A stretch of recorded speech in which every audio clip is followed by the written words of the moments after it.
మీరు మీ అభిమాన shows and serials TV కన్నా ముందు ఈటీవీ విన్ యాప్లో చూడండి. Download and subscribe to ETV win app. 99 రూపాయలు మాత్రమే.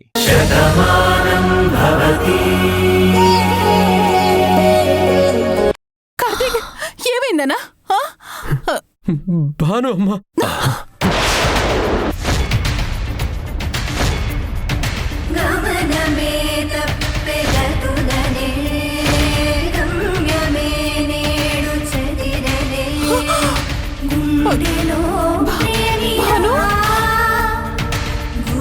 అమ్మా భాను,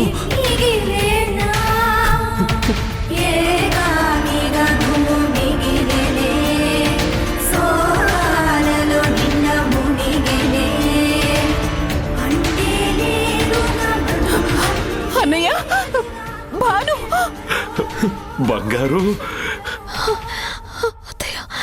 ఆగనతలే నిన్ను కమ్మెనా ఆశ నీనాడు ముగిసెనా.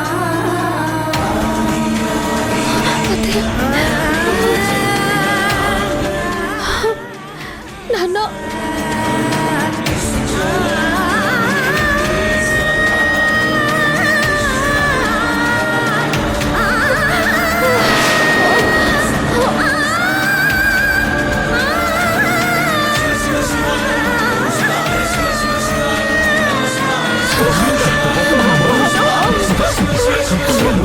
అమ్మా భాను, భాను, భాను,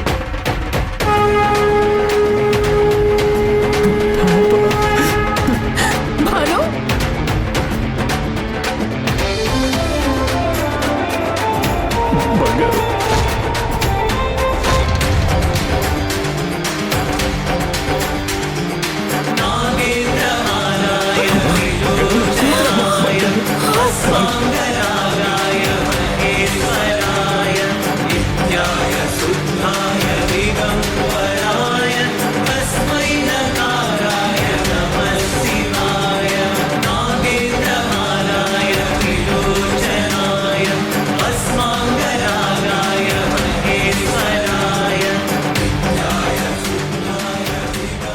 ఏమైందమ్మా? భాను, భాను, భాను, భాను, భాను, మావయ్య, భాను బ్రతికే ఉంది మావయ్య. అమ్మా,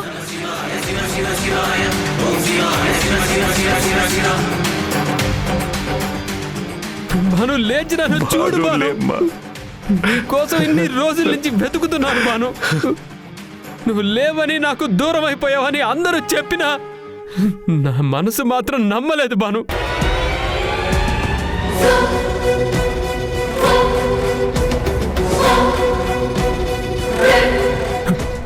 అందుకే అనుక్షణం నువ్వు నాకు గుర్తొస్తూనే ఉన్నావు. నీ గురించి ప్రతి క్షణం తలుచుకుంటూనే ఉన్నాను భాను. ఈరోజు ఇక్కడికి రావటం చాలా మంచిదైంది భాను. ఈ అమ్మవారిని కోరుకుంటే కోరిక నిజమవుతుందన్న మాట నిజమైంది భాను. నా మనసులో ఏదైతే ఉందో, ఏ రూపాన్నైతే చూడాలని నేను కోరుకుంటున్నానో ఆ రూపం నా కళ్ళ ముందు కనిపించేలా చేసిందా అమ్మవారు. నా భానుని మళ్ళీ నాకు కనిపించేలా చేసింది భాను.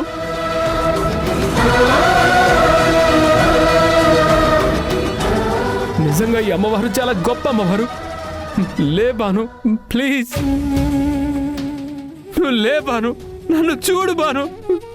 భాను, భాను, అమ్మా భాను, ఒక్క నిమిషం ఉండండి, నేను చూస్తాను. ఎవరమ్మా మీరు? నేను డాక్టర్నండి. చూడండి చూస్తాను. డాక్టర్ చూడండి. చూడమ్మా బంగారు. ఒక్క నిమిషం ఉండండి సార్, నా కార్లో మెడిసిన్ కిట్ ఉంది, తీసుకొస్తాను. త్వరగా రండి బంగారు.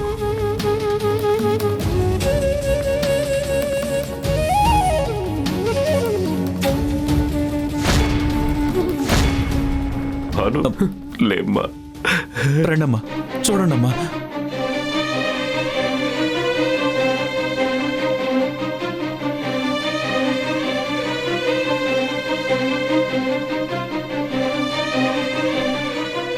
ఏమండి, ఈ అమ్మాయి నా కొడుకు భార్య భానుమతి, మా ఇంటి కోడలమ్మ.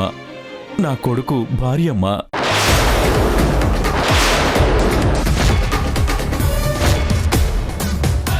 భాను భాను చూడు భాను.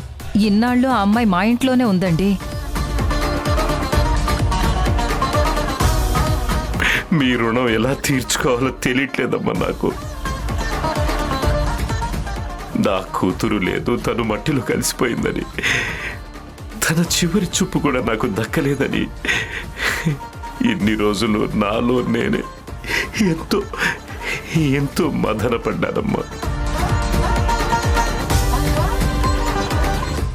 నా చిట్టి తల్లిని తలుచుకుంటూ నేనెంతో కుమిలిపోయాను. ఆ దేవుడు నాకే ఎందుకింత అన్యాయం చేశాడని చివరికి ఆ దైవాన్ని కూడా నిందించాను. కానీ అమ్మలా మీరు నా కూతుర్ని కాపాడారు. శతకోటి వందనాలు తల్లి. ఈ పరిస్థితుల్లో ఏం మాట్లాడాలో కూడా నాకు అర్థం కావడం లేదండి. ఇన్ని రోజులు మా ఇంట్లో ఉన్న మనిషి మా మనిషి అనుకున్నాను. తను మా రాధా అనుకున్నాం. కానీ తన పేరు భానుమతి అని, తను మీ ఇంటి మనిషి అని మేం తెలుసుకోలేకపోయాం. అందుకే తను మాతో ఉన్న ఒంటరిగానే ఉంటుంది. తన గతం ఏదో ఉంది అని తను బాధపడుతూనే ఉంది. చూసారా, ఆయన అన్నయ్య ఒకసారి మీ ఇంటికి వచ్చారు. అప్పుడు తను వాళ్ళ ఎదుట పడలేదు. సత్య మా ఊరు వచ్చినప్పుడు తన గురించి చాలాసార్లు మాకు చెప్పింది. అప్పుడు తనే మా భాను అని మేము ఊహించలేకపోయాం. తనకి డెలివరీ అవ్వాలని, ప్రశాంతంగా ఉండాలని నేను భగవద్గీత కూడా పంపించాను.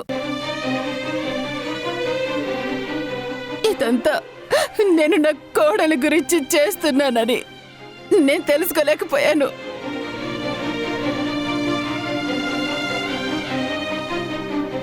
కానీ మీరు మాత్రం మీ మనిషి అనుకుని ఇంతలా ఆదరించారు. తల్లి బిడ్డల్ని ఇదిగో ఇంత జాగ్రత్తగా చూసుకున్నారు.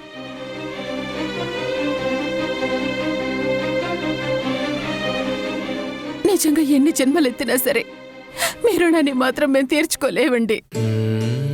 మనుషుల రూపంలో దైవం ఉంటారని అందరూ అంటారండి. కానీ ఇప్పుడు మీరు మా కంటికి ఆ దైవంలాగే కనిపిస్తున్నారమ్మా.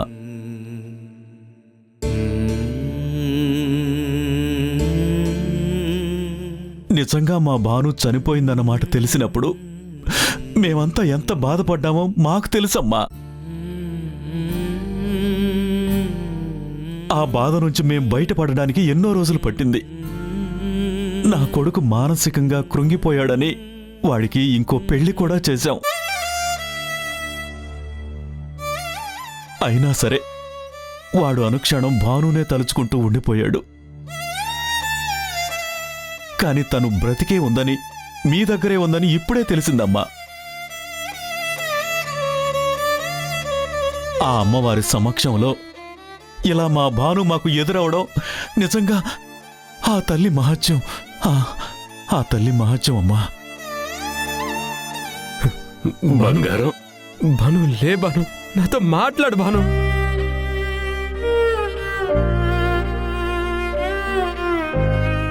నువ్వు కనిపించకుండా వెళ్ళిపోయావని నీ గురించి వెతుకుతున్న క్రమంలో నువ్వు గర్భవతివన్న నిజం నాకు తెలిసింది.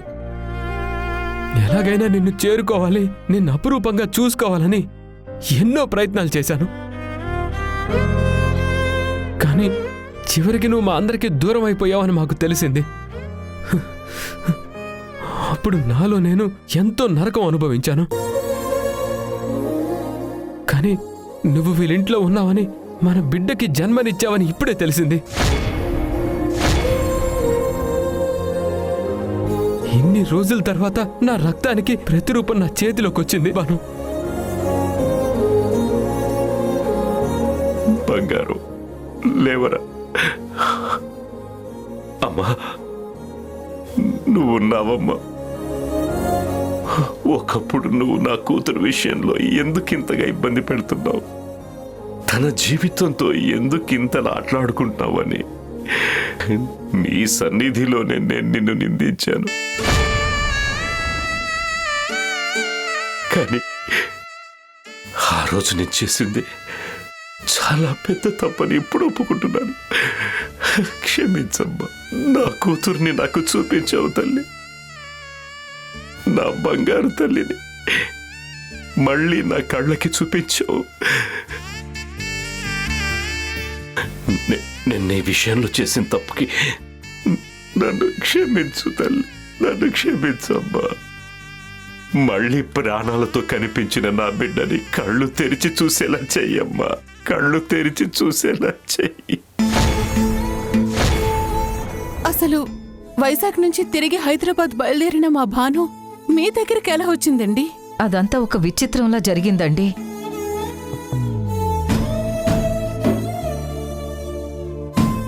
ఒకరోజు మేము పని చూసుకుని మా ఊరు వెళుతున్నాం. అప్పుడే మా మీద ఒక రౌడీ ముఖ అటాక్ చేసింది. ఆ సమయంలో ఎక్కడి నుంచొచ్చిందో తెలియదు కానీ ఈ అమ్మాయి ఒక దేవతలా వచ్చి మమ్మల్ని కాపాడింది.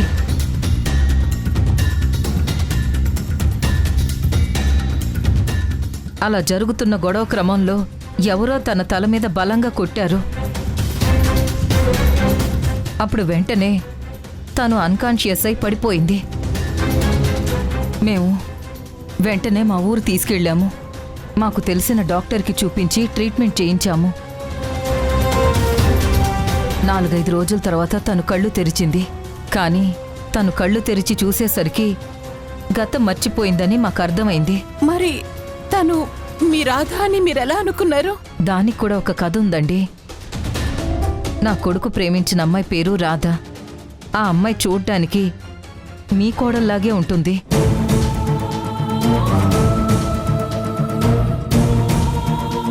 ఈ అమ్మాయే మా రాధ అనుకున్నాము. పొరపాటు పడ్డాము. తన గతం మర్చిపోవడంతో తనే మా రాధ అనుకుని ఇన్నాళ్ళు తను కూడా మా ఇంట్లోనే ఉంటుంది.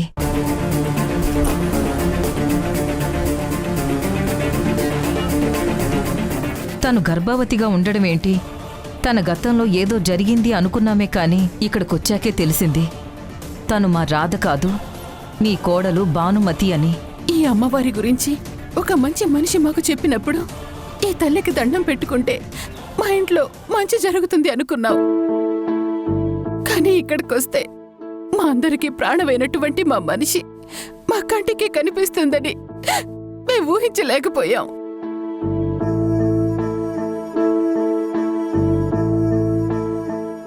ఈ తల్లి సన్నిధిలో ఇంత అద్భుతం జరుగుతుందని నేనెప్పుడూ అనుకోలేదు. మీరెప్పటికీ మాకు ఆత్మీయులేనండి. డాక్టర్, మా కోడలి పరిస్థితి ఏంటి? చూడండి మేడం, నేను ఇందాక ఇంజెక్షన్ చేశాను కానీ ఆవిడికి స్పృహ రావటం లేదు. నేను నా ప్రయత్నం చేశాను కానీ సిచ్యువేషన్ ఏంటో నాకు అర్థం కావటం లేదు. మీరు దగ్గరలో ఏదైనా పెద్ద హాస్పిటల్ ఉంటే ఇమీడియట్గా హాస్పిటల్కి తీసుకెళ్ళండి. తప్పకుండా డాక్టర్, వెంటనే తీసుకెళ్తాం. త్వరగా వెళ్ళి కారు తీసుకురండి. అలాగే ఊర్మిళ.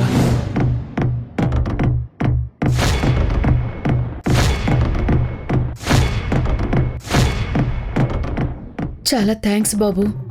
ఈరోజు నువ్వే లేకపోతే నా కూతురు జీవితం ఏమయ్యేదో అని నాకు చాలా భయం వేసింది. భలేవారండి, అందరూ మనవాళ్లే అనుకున్నప్పుడు మన వాళ్ళకి కష్టం వచ్చినప్పుడు మనం కాకపోతే ఎవరు చూసుకుంటారు? ఎప్పుడైతే నేను నీలిమని చెల్లిగా చూస్తున్నానో అప్పుడే తను కూడా నాకు చెల్లయింది. నా చెల్లెలికి కష్టం వచ్చినప్పుడు అన్నగా ఉండి చూస్తూ ఎలా ఊరుకుంటాను? మీరంతా ఎంత గొప్పవారండి. ఇన్నేళ్ళు నేను మా అమ్మ ఒకరికొకరు అన్నట్టు బ్రతికాం. మనకంటూ ఎవరైనా ఉంటే బాగుంటుందని అనుకున్నాం. మా నీలిమ పుణ్యమా అని మీరందరూ మాకు బంధువులయ్యారు.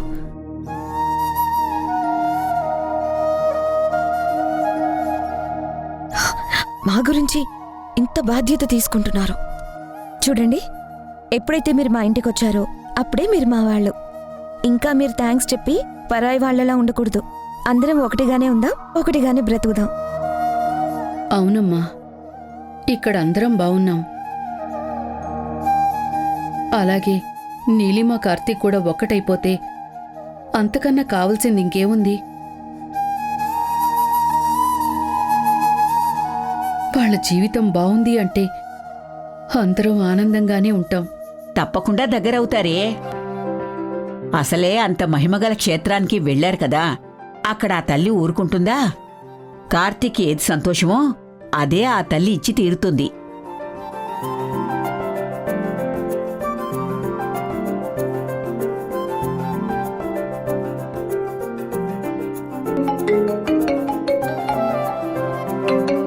నాన్న ఫోన్ చేస్తున్నారు.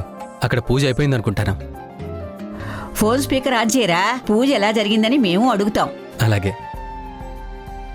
నాన్న పూజ పూర్తయిందా? నీలిమ ఉయ్యాలు కట్టేసిందా? శివ, ఇవాళ ఇక్కడ రావడం చాలా చాలా మంచిదైందిరా. ఆ అమ్మవారు మనల్ని కరుణించిందిరా. మన భాను కనిపించిందిరా.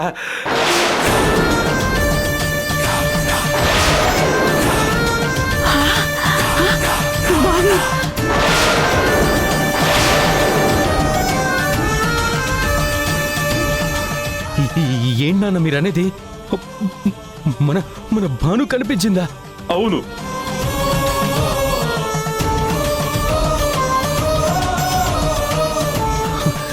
చనిపోయిందనుకున్న భాను బతికే ఉందా?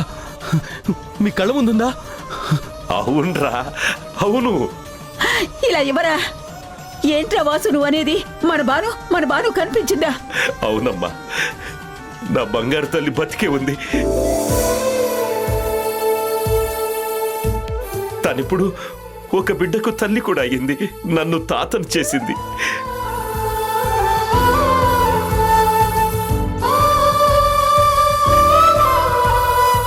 పండంటి పాపకి జన్మనిచ్చింది. ఆ పాపను కూడా చూశాను. ఎంత బాగుందో. నా చిట్టి తల్లి ఉందమ్మా, నా కళ్ళ ముందే ఉంది. తనకిప్పుడు ఆరోగ్యం కొంచెం బాగోలేదు. అయ్యో, ఏమైందిరా? హాస్పిటల్కి తీసుకెళ్తున్నాం. భాను బతికే ఉంది. మనింటికి వెలుగు వచ్చింది. ఎంత గొప్ప మాట చెప్పావురా. ఆ తల్లి కరుణిస్తుందంటే ఏమో అనుకున్నాను, కానీ ఇంత గొప్ప వరాలు కురిపిస్తుందని అస్సలు ఊహించలేకపోయాను. అవును. ఎంత మంచి మాట చెప్పావురా వాసు. బాను వచ్చేసింది, మన బాను తిరిగి వచ్చేసింది. ఏ హాస్పిటల్కి తీసుకెళ్తున్నావు నాన్న? చెప్పండి, మేము కూడా వస్తాం. ముందు హాస్పిటల్కి వెళ్ళాక అక్కడ ఎలా ఉంది ఏంటి చూసుకుని మీకు చెప్తాను. భాను కనిపించిందన్న విషయం మీకు చెప్పాలని ఉండబట్టలేక మీకు ఫోన్ చేశాను. ఉంటాను.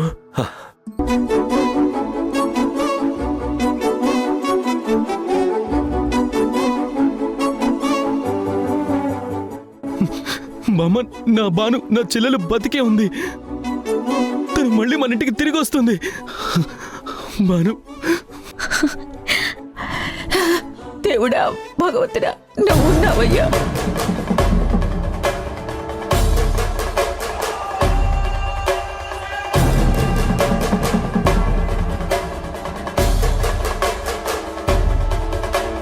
బాను, ఇది పట్టుకో. బాను, నాన్న, నాన్న.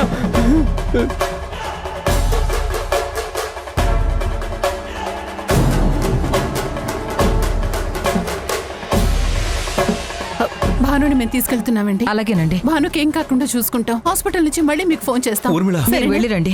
హాస్పిటల్ ఎక్కడో చెప్పండి, సరేనండి, చెప్తాను. మేము కూడా అక్కడికి వస్తాం. సరే. తొందరగా తనని తీసుకెళ్ళండి. ఊర్మిళ, తొందరగా రా. గమనమే తప్పెగతుదనే గమ్యమే నేడు చదిరనే గుండెలో ప్రేమినా గురుతులై మిగిలేనా ఏగానిగా నువ్వు మిగిలెనే సోరాలలో నిన్న మునిగెనే అంటే లేదుగా బంధం లేదుగా ఇంకెవరో రక్షవరో.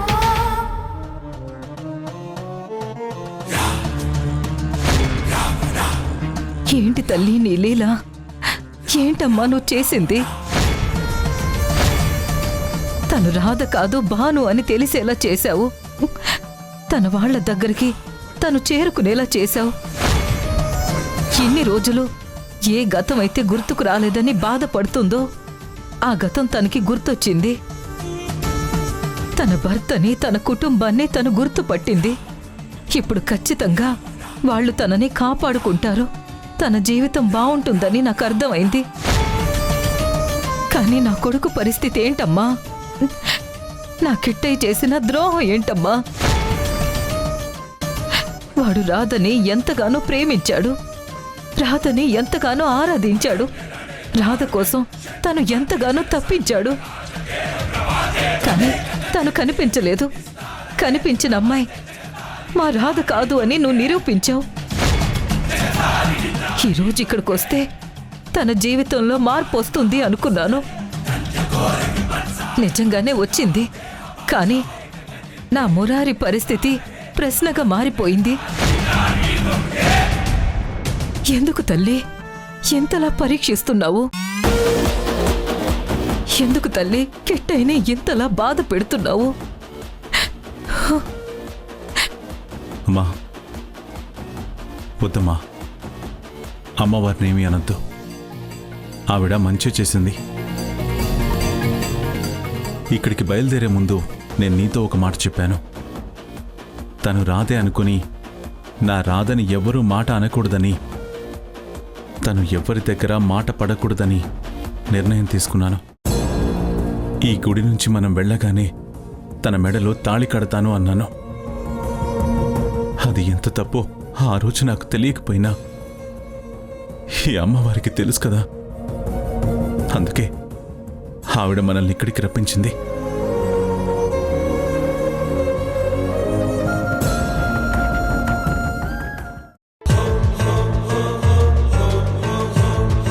ఏంటి స్వామి అగ్ని పరీక్షలు? ఇప్పుడు కార్తీక్ మనసంతా నిండిన భాను తన కళ్ళ ముందున్నాక నా మెడలో ఉన్న తాళి నన్నే ప్రశ్నిస్తుంది. లేదా నేనిష్టపడ్డ కార్తీక్కి తను ఇష్టపడ్డ భాను తిరిగొచ్చిందని నేను సర్దుకుపోవాలా? ఇప్పుడు నా జీవితం ఏంటి స్వామి?